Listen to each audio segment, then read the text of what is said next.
Ngayon naman po gusto ko matutunan nyo ang paano paghahasa ng mga salamin po sa mga relo. Nagkakataon po na minsan talagang sa dami ng ating mga stock na mga salamin, minsan po wala pong mga sukat kasi po yung mga kahan nila minsan oblong ng konti.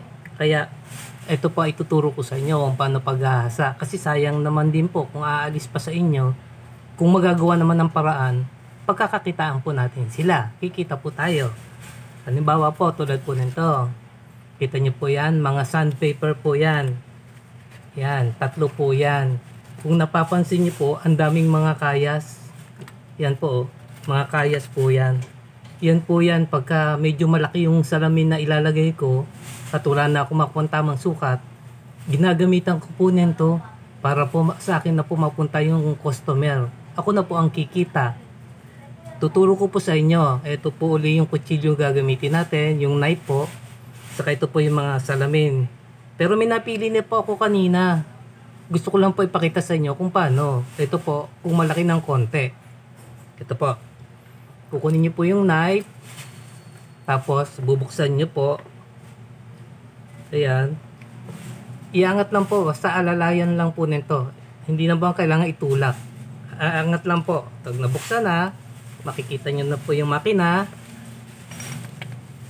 Ito po yung sinasabi ko sa inyo, para maalis itong mga pihitan, nakakonektado sa makina, meron po yung mga sign doon, mga bilog-bilog, minsan maliit sa gilid. Pag napindot nyo po yon, steady nyo lang po yung pagkakapindot, hilahin nyo po siya.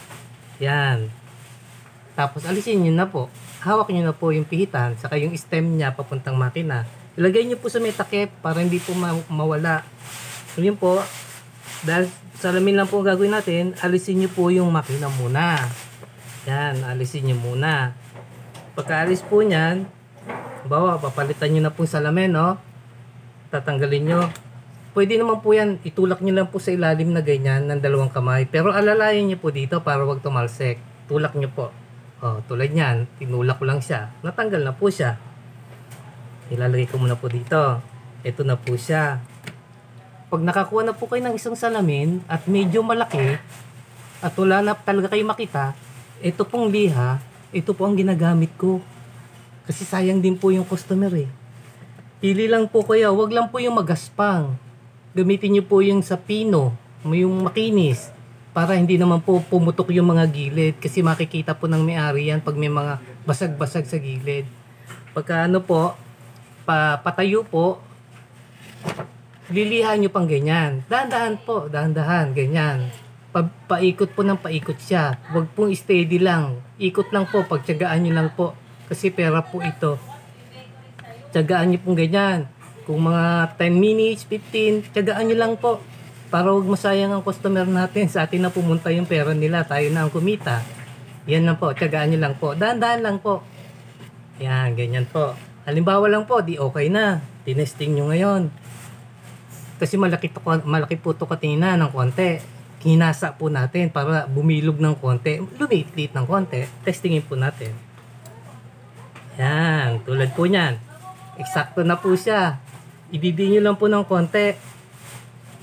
Yan, pagkadiin po niyan, pwede pong gamitan ng epoxy yan. Yung i-contain natin. Tapos dito po sa ibabaw, lalagyan po natin, gagamitan natin ng wood stick. Wood stick. Pagka nakanaw na po natin yung epoxy, dito po sa ibabaw sa gilid. Lalagyan po natin ganyan. Tapos lalagyan po lagay. Sisilipin po natin para kumpleto po yung paglalagay natin ng epoxy para pagbilog, kakapit siya. Pagkalagay po niya, diinan nyo lang po sa ibabaw na ganyan. Tanggalin nyo po yung mga excess, mga lampas po. Yan, tanggalin nyo. O di meron na po siyang salamin. Meron na po kayong kikitain. Kapag babalik po, pagka okay na yon, may pandikit na naman po sa gilid, kaya may kapit, mas doble po yung kapit niya. Ibabalik na po natin yung makina. Yan. Pagkabalik po natin ng makina, ito po yung pihitan, yun din po ang procedure. Kung ano po yung una, yun din po ang huli. Lalagay po natin yung pihitan dito. Yun, papuntang makina. Tapos, ilalagay po natin, ito po ang uunahin nyo, yung spacer niya. Kasi yun po ang umahawak sa kanya sa mga gilid niya. Kaya pagka nakaganyan na, madali nyo na po siyang ididiin. Pag nadiin nyo na, pasok na siya.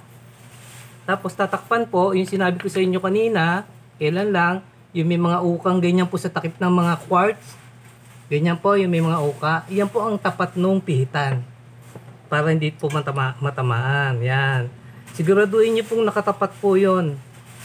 Yan, sa takip, yung uka na yon. Bago, idiin nyo lang po. Yan. Idiin nyo lang po. Pera na po. Yan lang po, may tutulong ko sa inyo ngayon. Pag meron pa po akong naalala at gusto ko talagang itulong sa inyo, bibigay ko po ang aking makakaya para magkaroon po ng hanap buhay. Ang mga tatay na walang hanap buhay na aking mga kababayan, matulungan ko sila. Thank you po.